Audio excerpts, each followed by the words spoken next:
let's start with something. I mean, crazy that after all these years, I'm very interested in the Tennessee Titans post Mike Vrabel era. It's not like they're trying to tiptoe around Mike Vrabel's no longer here. They spent money on offensive assets, offensive head coach. They are putting everything around Will Levis. And to me, this is, hey, Will, you're either going to get it done or we're going to find somebody who will next offseason. Hopkins, Ridley, Tony Pollard, back-to-back years, top 10 picks to upgrade this offensive line. No more Derrick Henry. So this is one of the biggest storylines that I'm all over, because if Will Levis takes any type of a step up, this Titans offense, when you look at it, when you look at ADP and fantasy football, this will win leagues. Yeah. I could see this being like a Jameis Winston type year from Levi's, where he's throwing 30 touchdowns, or maybe 25, 30 touchdowns, but like 30 picks. Yeah.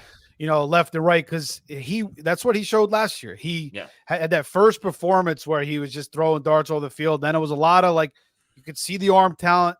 You could see, his pure athleticism, but there's a lot of sloppy play out of him. And I think that's what we're going to get. But I mean, he's got Ridley now. He's still got Hopkins. They bring in Tyler Boyd. Treylon Burks is just sitting there as their fourth wide receiver. They took him, first round a couple years ago.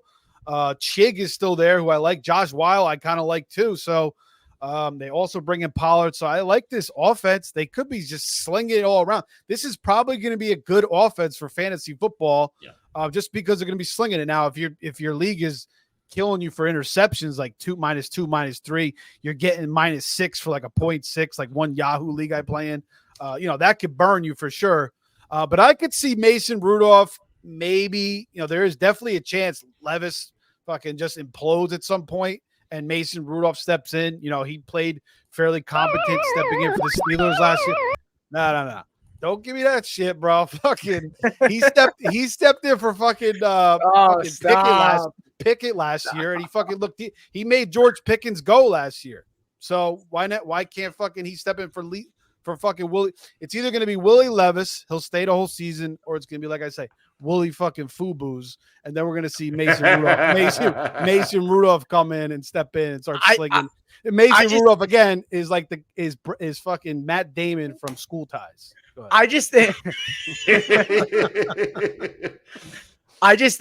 look, unless Will Levis absolutely implodes, like, they've shown us everything that, like, they had a chance to take a quarterback in this draft and they passed. This was a very quarterback rich class. Like, I think they believe in Levis. Brian Callahan, for what it's worth, coach speak or not, he said, well, Levis has been impressive. He said the other day, I think he's hard at work over the offseason and it's really paid off for him. So, I mean, I don't know. Levis could be like Drew Lock, right? I mean, it's crazy as it sounds. Drew Lock came in, similar situation where the year he came in, he played like the last 6 games of the season, played really well, had one really good game against the Texans, and everyone was all excited for him to be like a guy the next season, and he completely imploded, and it was just a disaster. So there's definitely a range of possibilities. I've already staked my claim. My guy in this offense is Calvin Ridley, finished as PPR wide receiver 17. Brian Callahan came out and said they're going to deploy him similar to the Jamar Chase role.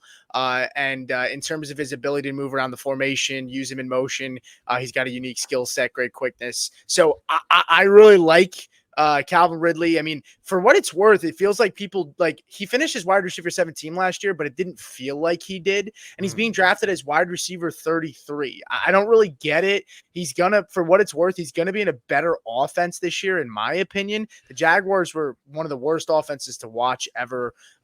No creativity. It just was bad. And I just don't like how they used him. But Calvin Ridley last year, 136 targets. He eclipsed 1,000 yards after being away from football for a year and a half. He was 16th in most routes and ran in the NFL, one. He got to the end zone 8 times and he dropped a few. So I don't really get his cost at wide receiver 33.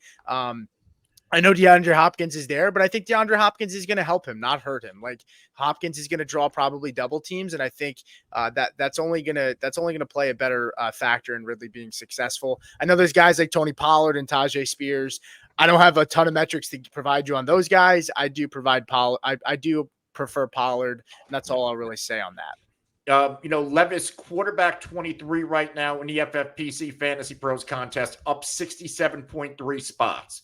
Meanwhile, Justin Fields just talked about him down 15.5. So people were drafting Justin Fields over, and a lot of other guys over Will Levis, but it seems like now that we're getting close to when it matters, Will Levis ADP, we're starting to see a spike. And it's not about I don't like the game that he had, first game he pops. That was all DeAndre Hopkins yards after the catch. I don't have anything. He threw some nice I just don't have I'm not wowed by Will Levis. What I'm wowed by, not what he did on the field last year. I'm wowed by everything this team did in the offseason to provide Will Levis every opportunity to succeed. Yeah, that's what I'm wowed by, and that's what I'm buying into. Brian Callahan, even they brought in Brian Callahan's father, Bill Callahan, one of the best offensive line head coaches ever in NFL history. So, Will Levis, all he has to do is play competent football, and he has the playmakers around him to return heavily on that ADP.